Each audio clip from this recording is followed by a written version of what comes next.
Hello, everyone, and welcome to the course of U.S. History. I am your host, Mr. Samuelson.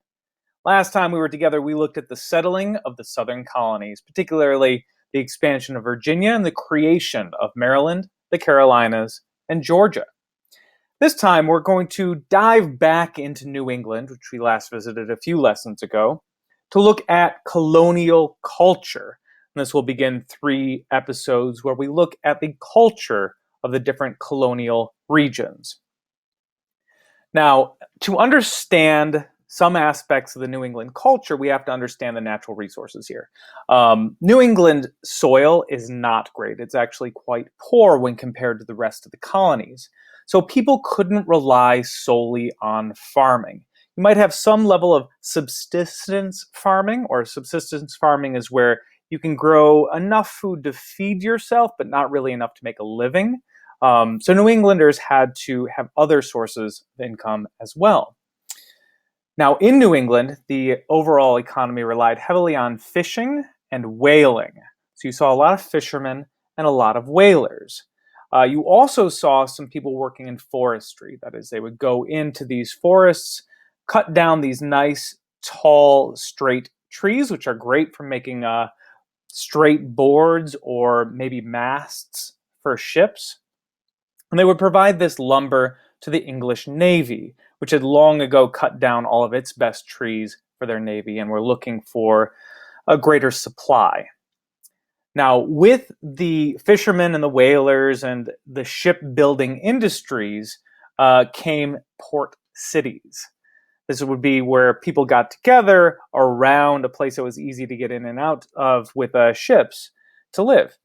Now, successful ports like Boston in Massachusetts and Newport in Rhode Island created other opportunities because you had a whole lot of people living in a single area that provided an opportunity for artisans. Artisans are people who specialize in a craft. And we could see within Boston, you would have brewers. Samuel Adams is an example of a brewer, made beer for all the people who lived there and were looking for a drink after a long day's work. You also had people like Paul Revere, who was a silversmith, would make fine silverware for the wealthier class. These are, of course, just a couple of examples. There are many other artisans, including coopers, who are barrel makers, and you would have cobblers who made shoes, and all these different crafts living where you have customers. Now, another aspect that is important to note about New England is their participation in the triangle slave trade.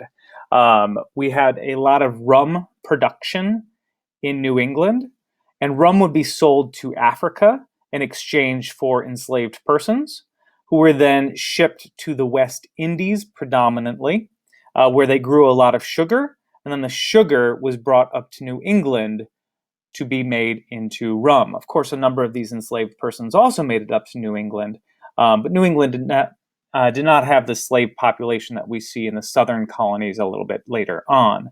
Largely, the sugar was coming up to New England. Now, education within New England was important. This was rooted in the idea that these New Englanders were Puritans. Puritans wanted to be able to read and understand the Bible, and so they wanted everyone to be able to read. You have to be able to go to church, you have to be able to read the Bible to be a good Puritan, and therefore you must read. Now, in Massachusetts, in order to make sure that the colonists there could read, they passed a Massachusetts school law. And in this law, they stated that any town that had at least 50 households, so moderate, small village here, had to build a school and hire a teacher. So they'd have to raise the funds to build that school and to hire a teacher to educate their kids to read, so they could go to church and be good Puritans. Now, family life as a whole, children grew up very quickly in a colonial New England household. Children beginning at a young age were expected to have a strong work ethic and to assist around the household and on the farm. A child's day might be filled with school in the morning, but as soon as that school let out, they did not go home to play, they did not go home to relax, they went home to work. They would have a full list of chores that needed to be done. So Puritan New England children were part of the workforce and part of what kept that farm going. Now, religion is a very important aspect of New England culture. If you hadn't picked up on that already, seize this moment. Religion is important to New Englanders. Notedly, on the Sabbath, which is Sundays, the holy day, New Englanders had to attend church services frequently twice a day. Now, this is very true in Massachusetts. As we discussed, they had that religious law, that Massachusetts General Court, which enforced Puritan religion on others. It's less enforced in the other colonies, but Massachusetts had a large population, was a large cultural driver in New England, and was very religious. Now, each of these services would last several hours, so 2 services, several hours, and they wanted to make sure that everybody was focused, everybody was paying attention. So you would have this man here who would attend those services and sit in the back.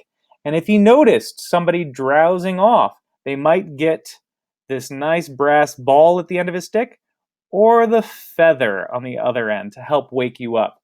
If you are a very young child or a very old individual, you might be lucky enough to get the feather, but most people got a nice tap on the head with that brass ball to show you that you needed to pay attention.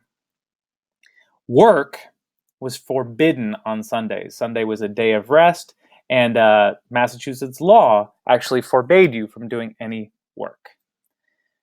Now, also in New England, we start to see some very important things for the history of the United States. You start to see early democracy. As discussed in past episodes, you didn't have a lot of hands-on rule by England.